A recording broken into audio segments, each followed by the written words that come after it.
નમસ્કાર મંતવ્ય ન્યૂઝમાં આપનું સ્વાગત છે। મેટ્રો એટ 10 સાથે હું છું હિનલ। સમાચારની શરૂઆત કરીએ સુરતથી આગનો બનાવ પ્રકાશમાં આવી રહ્યો છે। સુરતમાં ઓલપાડના પરિયા ગામ ખાતે ભીષણ આગ ભભૂકી ઉઠી છે। તો સુરતથી આ સમાચાર સામે આવ્યા છે। મહેક ઇન્ડસ્ટ્રીઝના 2 યુનિટમાં ભીષણ આગ લાગી છે।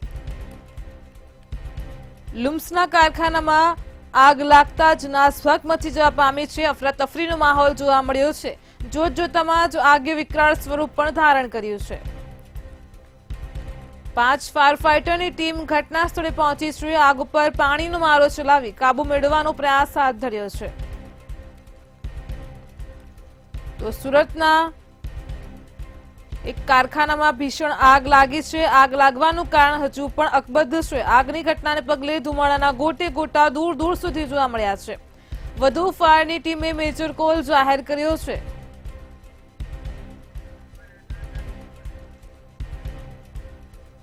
આજ મુદ્દે આપણી સાથે સંવાદદાતા નલિન ચૌધરી ફોનલાઈન પર જોડાઈ ગયા છે। જી નલિન, સુરતમાં પરિયા ગામેથી એક કારખાનામાં આગનો બનાવ પ્રકાશમાં આવ્યો છે। આગ વધુ ને વધુ બેકાબુ બની રહી છે, શું છે વધુ વિગત?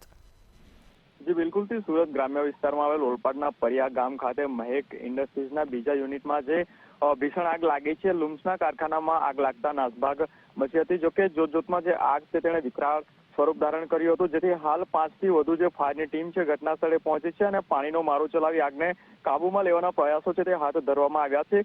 આગ એટલી વિકરાળ બની છે કે 3જા માળે જે લાગેલી આગ છે તે આગ આગળ પહોંચી છે અને આગ લાગવાનું જે કારણ છે હજી અકબંધ છે, પરંતુ કહી શકાય કે જે આગની ઘટના બની છે તેમાં વ્યાપક નુકસાનનું જે અનુમાન છે તે હાલ લગાવવામાં આવી રહ્યું છે। વધુ જે ફાયરની ટીમ છે તેમના દ્વારા મેજર કોલ જાહેર કરાયો છે અને સુરત શહેરની ફાયરની ટીમ પણ ઘટના સ્થળે પહોંચી આગને જે કાબુમાં લેવાના પ્રયાસો હાથ ધરવામાં આવ્યા છે। જી નલિન, સમગ્ર માહિતી બદલ આપનો આભાર।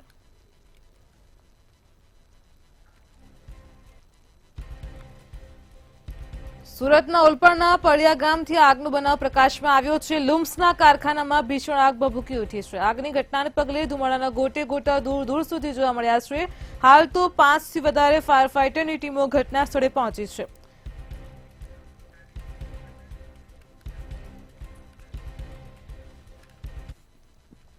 આવતીકાલે સમગ્ર દેશભરના એલઆઈસીના કર્મચારીઓ હડતાળ પર ઉતરશે। તો સમાચાર મળી રહ્યા છે હાલ અત્યારે આવતીકાલે સમગ્ર દેશભરના કર્મચારીઓ એલઆઈસીના કર્મચારીઓ હડતાળ પર ઉતરશે।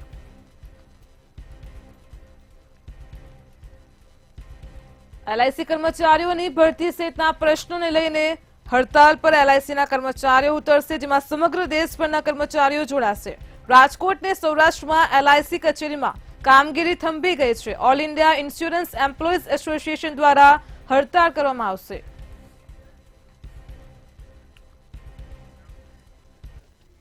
આજે વિધાનસભા સત્ર 2025નો પ્રથમ દિવસ હતો। સત્ર શરૂ થયા પહેલા જ કોંગ્રેસ દ્વારા વિવિધ મુદ્દાઓ પર વિરોધ પ્રદર્શન કરવામાં આવ્યું હતું, જેમાં હથકડી સાથે ડિપોર્ટ કરવા મામલે, રાજકોટ સીસીટીવી કાંડ મામલે અને ભરતી કૌભાંડ મુદ્દે પણ વિરોધ કરવામાં આવ્યો છે।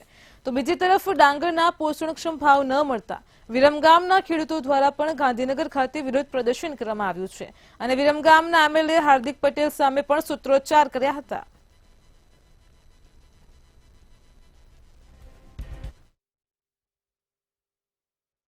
ગુજરાત વિધાનસભાના પહેલા દિવસે જ કોંગ્રેસે પોતાની આક્રમકતા બતાવી છે। ડિપોર્ટ કરાયેલા ગુજરાતીઓના સમર્થનમાં અમિત ચાવડા સહિતના ધારાસભ્યો આજે સરકાર સામે વિરોધ કરે છે। અમિતભાઈ, કયા પ્રકારનો વિરોધ છે અને શા માટે થઈ રહ્યો છે? આપણે જે રીતે જોયું કે ગુજરાતનું મોંઘું શિક્ષણ છે, રોજગારની કોઈ સંજોગો નથી દેખાતા, ત્યારે પોતાના ભવિષ્યની સુરક્ષિતતા માટે, ઉજ્જવળ ભવિષ્ય માટે, રોજગાર માટે લાખો રૂપિયા ખર્ચીને ગુજરાતના યુવાનો વિદેશની ધરતી પર જઈ રહ્યા છે। જે રીતે અમેરિકામાં ટ્રમ્પ સરકાર દ્વારા ગુજરાત અને દેશના યુવાનોને પકડવામાં આવ્યા કે ઇલીગલ રીતે અહીંયા આવ્યા છે, રહે છે, જે રીતે એમને હાથમાં હથકડી પહેરાવી, પગમાં બેડીઓ પહેરાવી કે જાણે આતંકવાદીઓ હોય, અને આતંકવાદીઓ હોય એવું વર્તન કરીને, ટોર્ચર કરીને એને આર્મીના વિમાન મારફત ભારત મોકલવામાં આવે, પણ ના ગુજરાતની સરકાર એક શબ્દ બોલી, ના દેશની મોદી સરકાર એક શબ્દ બોલી। આ કઈ થોડા ગુજરાત કે દેશના લોકોનું અપમાન નથી, 140 કરોડ ભારતવાસીઓનું અપમાન છે। તમારો હજુ કયા મુદ્દે વિધાનસભાની અંદર પણ સંખ્યા ઓછી છે, શું કરશો? સંખ્યા બળ 100% પર ઓછી છે। અમારું મનોબળ એટલું જ મજબૂત છે। ગુજરાતના જે પણ પ્રાણ પ્રશ્નો છે, ગુજરાત સરકાર દ્વારા થયેલા એક ખ્યાતિકાંડ હોય, ઉસાળા કાંડ હોય, રાજકોટમાં બનેલી હોસ્પિટલની ઘટના હોય, અનેક કૌભાંડો છે, મોંઘવારી, બેરોજગારી, બેકારી, અનેક મુદ્દાઓ વિધાનસભાના બજેટ સત્ર દરમિયાન ઓછી સંખ્યા હોવા છતાં કોંગ્રેસ પાર્ટી પ્રજાના પ્રશ્નો ધારદાર રીતે વિધાનસભામાં રજૂ કરશે. જે બિલકુલ કોંગ્રેસ પ્રજાના પ્રશ્નો ધારદાર રજૂઆત કરશે તેવા વલણ સાથે અને તેવા મક્કમ નિર્ધાર સાથે કોંગ્રેસના ધારાસભ્યો તૈયાર થયા છે. જો કે આખા વિધાનસભામાં કોંગ્રેસ કેવું પ્રદર્શન કરશે, કેવો વિરોધ કરશે અને કેવી રીતે પ્રજાના પ્રાણ પ્રશ્નોની રજૂઆત ફ્લોર ઉપર કરશે તે તો સમય જ કહેશે. કેમેરામેન વિનોદ રાઠોડ સાથે ઉજ્જવલ વ્યાસ, નંતરી ન્યૂઝ, ગાંધીનગર. જૂનાગઢમાં નાયબ કાર્યપાલક ઇજનેર લાંચ લેતા કેમેરામાં કેદ થયો છે. જિલ્લા પંચાયતના સિંચાઈ વિભાગમાં નાયબ કાર્યપાલક ઇજનેરે વેકરીના સરપંચ પાસેથી બિલ પાસ કરવા માટે લાંચ માંગી હતી. ત્યારે સરપંચ વીરાભાઈએ સ્ટિંગ ઓપરેશન કર્યું છે, જેમાં અધિકારી 4000ની લાંચ લેતા કેમેરામાં કેદ થયો છે. જોકે સમગ્ર ઘટના બાદ નાયબ કાર્યપાલક ઇજનેરનું બેવડું નિવેદન પણ સામે આવ્યું છે.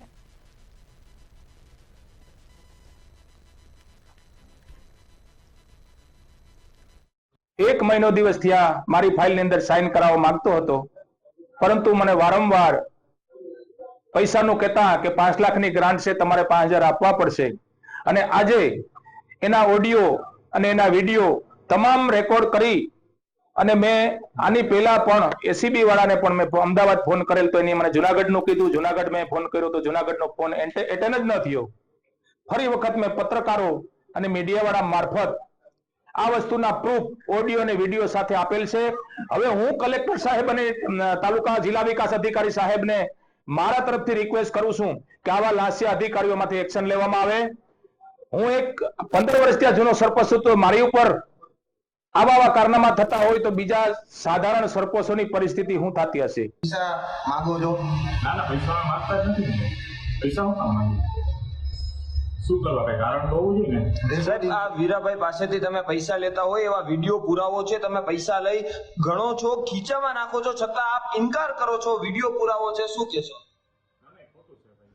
વિડીયો ખોટો છે. તમે વીરા ઈ અલગ છે ભાઈ. ઈ ક્યાં છે? બે વિડીયો અલગ છે ને ભાઈ. ક્યાં વિડીયો અલગ છે?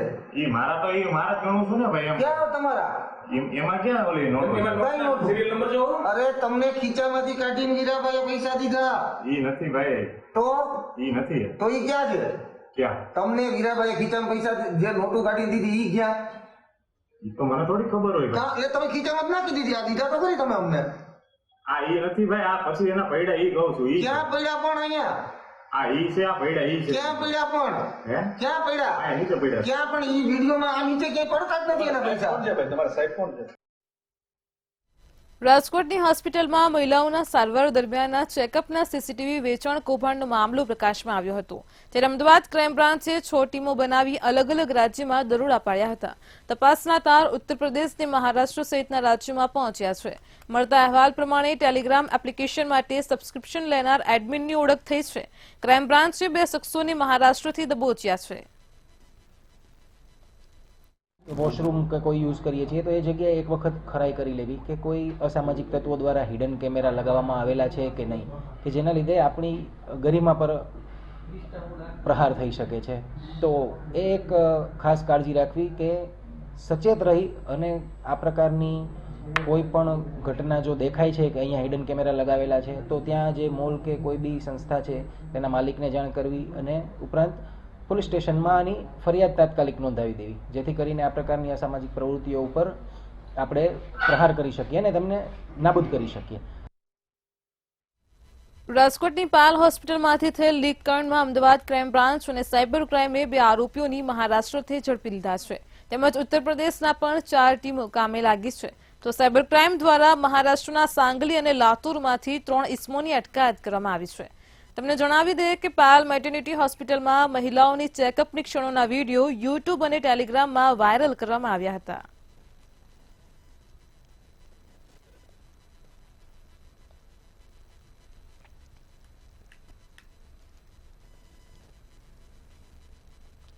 સુરતના માંગરોળમાં યુવતીનું ગળું કાપી હત્યાનો મામલો પ્રકાશમાં આવ્યો હતો. વાંકલ બોરિયા માર્ગ પર ચકચારી ઘટના બની હતી. આ ઘટનાને પગલે સમગ્ર વાંકલ બજાર આજે સજ્જડ બંધ રાખવામાં આવ્યું હતું. તો વાંકલ બજાર બંધ રાખી વેપારીઓએ શોક પણ વ્યક્ત કર્યો હતો. બોરિયા ગામે અંતિમ સંસ્કારમાં મોટી સંખ્યામાં સમગ્ર વિસ્તારના લોકો જોડાયા હતા.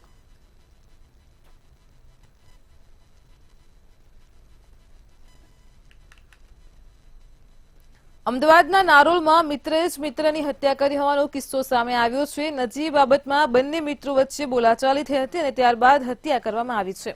મૃતક ધ્રુવેન્દ્રસિંહે આરોપી રવિ ઉર્ફે બાપુને માર માર્યો હતો. તેનો ખાર રાખીને આરોપી રવિએ ધ્રુવેન્દ્રસિંહને તલવારના અસંખ્ય ઘા મારીને હત્યા કરી છે. આ સાથે જ પોલીસે આરોપી રવિ ઉર્ફે બાપુની ધરપકડ કરી સમગ્ર મામલે વધુ તપાસ હાથ ધરી છે.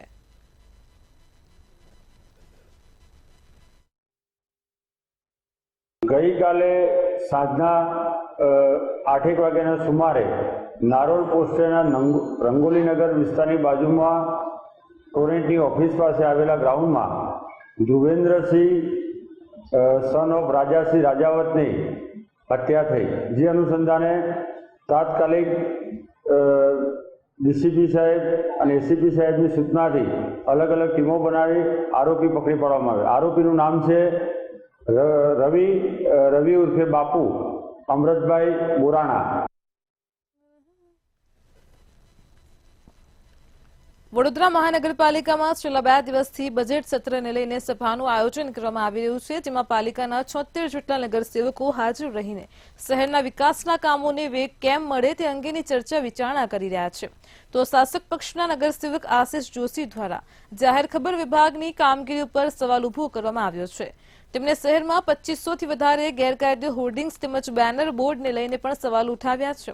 તો જાહેર ખબરના હોર્ડિંગ્સ લગાડનાર વ્યક્તિઓએ પાલિકાને 1 પણ રૂપિયાની ચૂકવણી કરી નથી, જેને લઈને પાલિકાને આર્થિક નુકસાન પહોંચ્યું છે. જે વડોદરા શહેરના નાગરિકો પર વેરો વધારી નહીં ને આજે એડવર્ટાઇઝમેન્ટ બાબતે જે રૂપિયા શહેરના સેવા સદનને મળવા જોઈએ એની જગ્યાએ કોન્ટ્રાક્ટરો ને અધિકારીઓની મિલીભગતથી એ જે રૂપિયા અધિકારીઓના અને કોન્ટ્રાક્ટરના ખિસ્સામાં જાય છે એની એક ગંભીર બાબતની રજૂઆત મેં આજે કરી છે. વડોદરા મહાનગરપાલિકાની હાલમાં બજેટ સત્રની ચર્ચા ચાલી રહી છે. છેલ્લા 2 દિવસથી પાલિકાની સભાની અંદર બજેટના વિવિધ મુદ્દાઓ ઉપર વાત થાય છે. ત્યારે શાસક પક્ષના જ નગરસેવક દ્વારા શહેરમાં 2500 થી વધારે ગેરકાયદેસર હોર્ડિંગ્સ લગાવવામાં આવ્યાની રજૂઆત શહેર મ્યુનિસિપલ કમિશનર તેમજ સ્ટેન્ડિંગ કમિટીના ચેરમેનને કરવામાં આવી છે. હાલ આપ જોઈ શકો છો એમ શહેરના અનેક વિસ્તારોમાં આ પ્રકારે હોર્ડિંગ્સ લગાવવામાં આવે છે. જે હોર્ડિંગ્સ પાલિકાના ઇજારદાર દ્વારા લગાવવામાં આવે છે. પાલિકા દ્વારા ઇજારો પણ આને આપવામાં આવ્યો છે. ત્યારે આ પ્રકારના હોર્ડિંગ્સ લગાવવામાં આવ્યા છે. ત્યારે મહત્વની વાત કહી શકાય કે શાસક પક્ષના નગરસેવક દ્વારા શહેરમાં 2500 જેટલા ગેરકાયદેસર હોર્ડિંગ્સ અને બોર્ડ લગાવવામાં આવ્યા છે. જેની આવક વીએમસીમાં કોઈ જ પ્રકારની નથી. વગર આવકે માત્ર પ્રસિદ્ધિ કરવાની પાલિકાની આ કામગીરી સામે અનેક સવાલો ઉભા થયા છે. ખાસ કરીને જે ડેપ્યુટી મ્યુનિસિપલ કમિશનર છે તેઓને આ બાબતે પૂછવામાં આવતા તેઓએ આ વિષય ઉપર કોઈ પણ પ્રકારની ટિપ્પણી કરી નથી. શહેરના અનેક વિસ્તારોની અંદર લગભગ 34 જેટલી એલઈડી સ્ક્રીન પણ લગાવવામાં આવી છે, જેનાથી પણ પાલિકાને કોઈ પણ પ્રકારની આવકનો ફાયદો નથી થતો. ત્યારે જે શાસક પક્ષના જે નગરસેવક છે નગરસેવક દ્વારા આ બોર્ડ્સ ને હોર્ડિંગ લગાવવામાં આવે છે તેની જે લાગત છે એ લાગત કેવી રીતે વસૂલી શકાય, પાલિકાને એમાંથી શું ફાયદો થઈ શકે તેવા અનેક સવાલો ઉપર તેમને પ્રશ્ન ઉભો કર્યો છે. આ બાબતે મંતવ્ય દ્વારા જે અધિકારી છે તેનો સંપર્ક કરવામાં આવતા તેઓ દ્વારા એવું કહેવામાં આવ્યું હતું કે આ બાબતે હું કોઈ પણ ટિપ્પણી કરી નહીં શકું, કેમ કે આ બાબત કહેવા માટે હું અધિકારી તરીકે નાનો અધિકારી છું. મહત્વની વાત છે જે અધિકારી ઉપર શાસક પક્ષના નગરસેવકે આક્ષેપ લગાવ્યો છે એના દ્વારા કરોડો રૂપિયાનો ભ્રષ્ટાચાર આ હોર્ડિંગ્સની જાહેરાત લગાડવામાં કરવામાં આવ્યો હોય તે પ્રકારનો આક્ષેપ નગરસેવક દ્વારા લગાવવામાં આવ્યો છે. કેમેરા પર્સન કેતન સિંધે સાથે તુષાર પટેલ, મંતવ્ય ન્યૂઝ, વડોદરા. વડોદરામાં કોર્પોરેશનના બજેટની સામાન્ય સભાના 3જા દિવસે બનાવ બન્યો હતો. સભામાં ભાજપના વોર્ડ નંબર 16ના મહિલા કાઉન્સિલર સ્નેહલબેન પટેલને સાથે આ બનાવ બન્યો હતો. 33% મહિલા અનામતની વાત કરતા જ ભાજપમાં જ સાથી કાઉન્સિલર દ્વારા આ મહિલાનું અપમાન કરવામાં આવ્યું છે.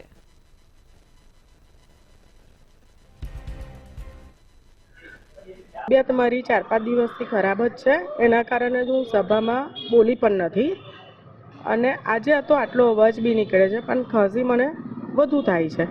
એટલે મનીષભાઈ પગાર, નીતિનભાઈ કહે છે કે તમે જગ્યા બદલી કાઢો. મનીષભાઈ પગાર કહે છે કે વારંવાર ખાંસી ખાયા કરો છો તો દવા લો, આમ નહીં સારું. એટલે એમને ના ગમતું હોય એવું મને લાગ્યું, એટલે હું નીકળી ગઈ છું. સભાસદનો 2 દિવસથી તબિયત ખરાબ હતી એવું મને ધ્યાનમાં બી હતું જ. એમનો ચાલુ સભામાં મને ફોન આવ્યો કે હું તબિયત નથી સારી એટલે ઘરે દવા લેવા માટે જઈ રહી છું. એટલે સ્વાભાવિક છે કે એની કાળજી તો લેવી પડે, એટલે મેં હા પાડી કે તમે જઈને પાછા આવજો બપોર પછી એમ.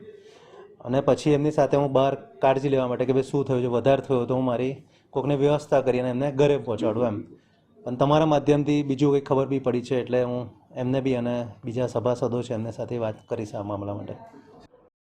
સુશાસનની વાતો કરતી ભારતીય જનતા પાર્ટી સરકારની ખોખલી વાતો ક્યાંક ને ક્યાંક માત્ર ને માત્ર કાગળ ઉપર પુરવાર થઈ રહી હોય એવું લાગી રહ્યું છે. ભારતીય જનતા પાર્ટીના શાસક પક્ષ તરીકે વડોદરા મહાનગરપાલિકામાં અત્યારે શાસક પક્ષ તરીકે ભાજપા કામ કરે છે, ત્યારે આ જ શાસક પક્ષ પાસે મોટી સંખ્યામાં મહિલા કાઉન્સિલરો પણ ચૂંટણીમાં જીત્યા બાદ અહીં આવી છે. ત્યારે આજે બજેટના 3જા દિવસે મહાનગરપાલિકાની સભામાં એક શરમજનક બનાવ સપાટી પર આવ્યો છે. સભાની અંદર વોર્ડ નંબર 16 મહિલા કાઉન્સિલર સ્નેહલબેન પટેલ સભાની અંદર બજેટ સત્રની હાજરીમાં હાજર થયા હતા. તે દરમિયાન તેઓની તબિયત નરમ હોવાને કારણે વારંવાર ખાંસી ખાતા હતા. છેલ્લા 2 દિવસથી બગડેલી તબિયત સાથે તેઓ સભાની અંદર ઉપસ્થિત રહ્યા હતા. ત્યારે તેઓ સાથે ભાજપના સાથી કાઉન્સિલરો દ્વારા અપમાનજનક વર્તન કરવામાં આવ્યું હતું. સભામાં ઉધરસ થતા જ ભાજપના કાઉન્સિલર મનીષ પગારે તેમજ નીતિન ડોગાએ તેમને જગ્યા બદલવા માટેનું સૂચન કર્યું હતું અને તબિયત જો વધારે બગડેલ હોય તો તેઓને સભા છોડી દેવા માટે પણ રજૂઆત કરવામાં આવી હતી. અલબત્ત અહીંયા ઉલ્લેખનીય બાબત એ છે કે મહિલાઓ જ્યારે મહિલાઓના સશક્તિકરણની વાત કરતી ભાજપની સરકાર હોય, મહિલાઓને ઉત્થાનની વાતો કરતી ભાજપની સરકાર હોય અને એ જ ભાજપ સરકારના શાસનની અંદર મહિલાનું તે પણ જે રનિંગ નગરસેવક છે જે અત્યારે સત્તા પર છે તેઓનું અપમાન થાય તે કેટલું વ્યાજબી. હાલ તો પાલિકાની અંદર સત્ર દરમિયાન મહિલાનું જે અપમાન થયું છે અને ત્યારબાદ સ્નેહલ પટેલે તાત્કાલિક સભા છોડીને પોતાના ઘરે ગયા હતા. સ્નેહલ પટેલ સાથે ટેલિફોનિક વાત કરતા તેઓએ જણાવ્યું હતું કે આ પ્રકારનું જે અપમાન છે તે કોઈ પણ રીતે સાખી ન લેવાય. હું મહિલા છું, મારી તબિયત ખરાબ છે, ખાંસી થઈ છતાં પણ નગરજનોના પ્રશ્નોને વાચા મળે તે માટે જ હું સભામાં આવી હતી, પરંતુ મારું સાથી નગરસેવકો દ્વારા જે અપમાન કરવામાં આવ્યું છે તેને લઈને હું બહુ જ દુઃખી છું અને તેઓએ સભા છોડીને ઘરે જઈને આરામ કરવાનું નક્કી કર્યું હતું. કેમેરા પર્સન મિલિંદ સાથે તુષાર પટેલ, મંતવ્ય ન્યૂઝ, વડોદરા.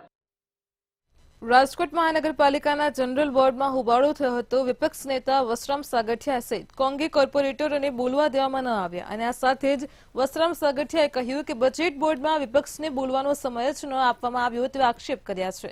તેમજ સંકલન બેઠકમાં મેયર નારાજથી જતા રહ્યા હતા તેવો કોંગ્રેસ દ્વારા આરોપ કરવામાં આવ્યો હતો અને ત્યારે સ્ટેન્ડિંગ ચેરમેન જમીન ઠાકરે પણ આ વાતને નકારી છે.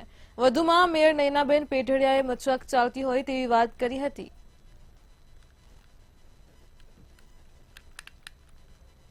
25 લાખ લોકોની એક વર્ષની આવક જાવક અને સુવિધાઓ જે કાંઈ હોય એ આ બધી જ વસ્તુની જ્યારે ચર્ચા થતી હોય ત્યારે માન્ય ચેરમેન શ્રી પછી તુરંત જ વિરોધ પક્ષના નેતાનો સમય વાળો આવતો હોય છે અને વિરોધ પક્ષના નેતાને આમાં બજેટ વિશે બોલવાની સંપૂર્ણ છૂટ આપવામાં આવતી હોય છે. પરંતુ રાજકોટમાં લોકશાહીનું વરવું પ્રદર્શન રાજકોટના ભાજપના શાસકોએ કર્યું. જ્યારે માનનીય મેયરશ્રીનું જ્યારે પ્રવચન ચાલતું હોય ત્યારે બંધારણીય જોગવાઈ મુજબ હું આપને સૌને વાત કરું છું. મેયરશ્રી જ્યારે બોલતા હોય ત્યારે કોઈ પણ સભ્યોએ વચ્ચે ન બોલવું જોઈએ. એમનો વારો આવવા દેવાની એમને રાહ જોવી જોઈએ.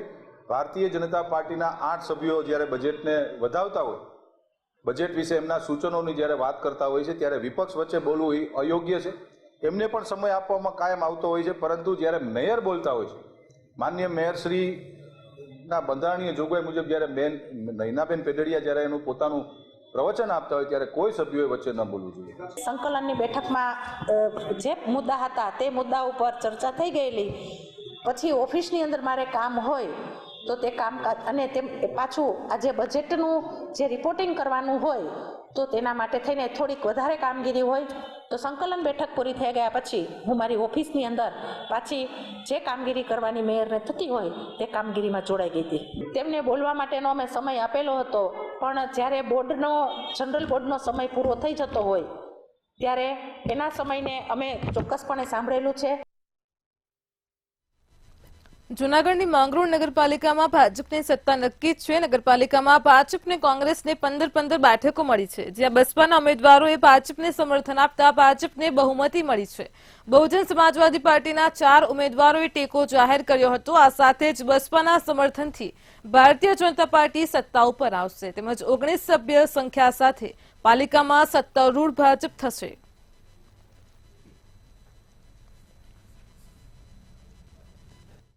ભારતીય જનતા પાર્ટીની ભારત સરકારની અને ગુજરાત સરકારની વિકાસની યાત્રાની સાથે મળીને માંગરોળના વિકાસ અર્થે આ ચારેય બસપાના ઉમેદવારોએ નક્કી કર્યું છે કે અમે ભારતીય જનતા પાર્ટીને ટેકો આપશું. કોઈ પણ શરત વગર, કોઈ પણ લાલચ વગર, કોઈ પણ અપેક્ષા વગર આ બસપાના ચારેય ઉમેદવારો ભારતીય જનતા પાર્ટીને બોડી બનાવવા માટે અમને ટેકો આપે છે. બહુજન સમાજથી અમે લોકો ઇલેક્શન લડ્યું અને અમે વિજય છીએ. અત્યારે ભાજપમાં હતો શું કામ મને ટિકિટ ના આપી એટલે મારે વિકાસના કામ કરવા માટે કરી અને મારે વોટની જે પરિસ્થિતિ જોઈ અને મારે લડવું જરૂરી હતું મારા વિસ્તારને જોતા, એટલે મેં બહુજન સમાજથી ટિકિટ માંગી અને ત્યાંથી મને ટિકિટ મળી ગઈ. જામનગર મહાનગરપાલિકાએ વર્ષ 2025-26નું બજેટ રજૂ કર્યું છે. બજેટમાં નાગરિકો ઉપર કુલ 4 કરોડ ને 25 લાખનો કરદર વધારો લાદવામાં આવ્યો છે. ટાઉન હોલમાં મેયર વિનોદ ખીમસુરિયાના અધ્યક્ષસ્થાને મળેલી બેઠકમાં સ્થાયી સમિતિના અધ્યક્ષ નિલેશ કગથરાએ બજેટ રજૂ કર્યું હતું. આખરે બહુમતીના જોરે અને વિપક્ષના વિરોધની વચ્ચે બજેટને મંજૂરી આપવામાં આવી છે. બીજો પ્રશ્ન છે કે જે આપણા જે ચેરમેન શ્રીએ જે વાત કરી, જે હમણાં થોડા દિવસ પહેલા જ રખડતા ઢોરના પ્રશ્ને એક લેડીઝને ગાયે ઢીકે ચડાવ્યા, ત્યારે જે ચેરમેન શ્રીએ વિવાદાસ્પદ નિવેદન આપ્યું એ મારી દ્રષ્ટિએ બહુ અયોગ્ય છે. આ વસ્તુનું નિવેદન ના આપવું જોઈએ, પોતાના પદની ગરિમા જાળવવી જોઈએ. અને જો જામનગર મહાનગરપાલિકા દ્વારા જે ટેક્સ વધારવામાં આવ્યો છે તે તાત્કાલિક ધોરણે ટેક્સ પાછો ખેંચવામાં નહીં આવે તો જનતાને સાથે રાખીને અમે આંદોલન પણ કરશું. નગર પ્રાથમિક શિક્ષણ સમિતિ મહાનગરપાલિકા ભાડા પેટે ₹25 કરોડ તથા શાળા ફર્નિચર અને શાળા મકાનના કામો અન્વયે ₹2.5 કરોડ મળી ટોટલ 27.5 કરોડની ફાળવણીની જોગવાઈ કરવામાં આવેલ છે. Shri VM Mehta municipal arts and commerce college મહાનગરપાલિકા ₹15 લાખની ફાળવવાની જોગવાઈમાં છે. અને આ 2025-26નું બજેટ જામનગરની પ્રજાને સુખકારી અને સમૃદ્ધિ માટેનું યોગ્ય બજેટ છે અને આ બજેટને હું આવકારું છું. ભાવનગર પ્રાથમિક શિક્ષણ સમિતિનું બજેટ આગામી 20મી ફેબ્રુઆરીએ સ્ટેન્ડિંગની બેઠકમાં રજૂ કરાશે. બેઠકમાં ₹202 કરોડ ને 2 લાખનું સરભર અંદાજપત્ર બજેટ રજૂ કરવામાં આવશે. બાળકોના શૈક્ષણિક વિકાસ માટે ચર્ચા વિચારણા કરી નિર્ણય કરવામાં આવશે, તો મનપા સંચાલિત 68 શાળાઓના બાળકોના વિકાસ માટે ચર્ચા વિચારણા થશે. ગત વર્ષ કરતા બજેટમાં 29 કરોડ 87 લાખનો વધારો કરાયો છે.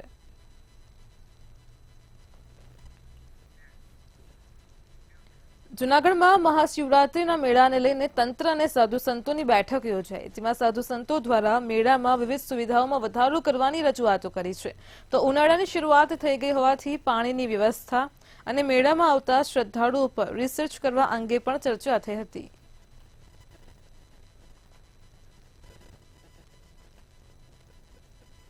આગેવાનોની ઉપસ્થિતિની અંદર એક તંત્ર દ્વારા જે અમે આહવાન કર્યું હતું કે આટલી સુવિધા અમને જોશે, એટલી સુવિધાઓ બધી તંત્રએ અમને આપી છે અને કોઈ સુવિધાઓ બાકી પણ છે એ તંત્રએ અમને કીધું છે, વચન દીધું છે કે જે બાકી હશે એ કાર્ય કરશું.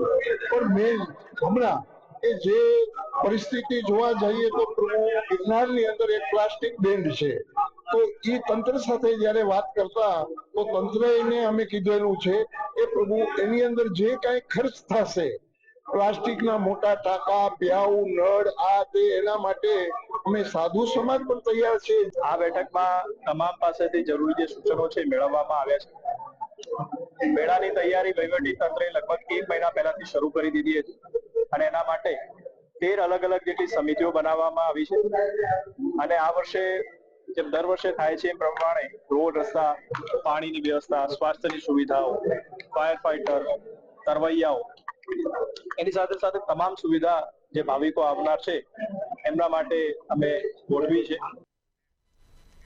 મેટ્રો 10 માં હાલ આટલું જ. પડે પણની અપડેટ મેળવો માત્ર મંતવ્ય ન્યૂઝ પર. નમસ્કાર.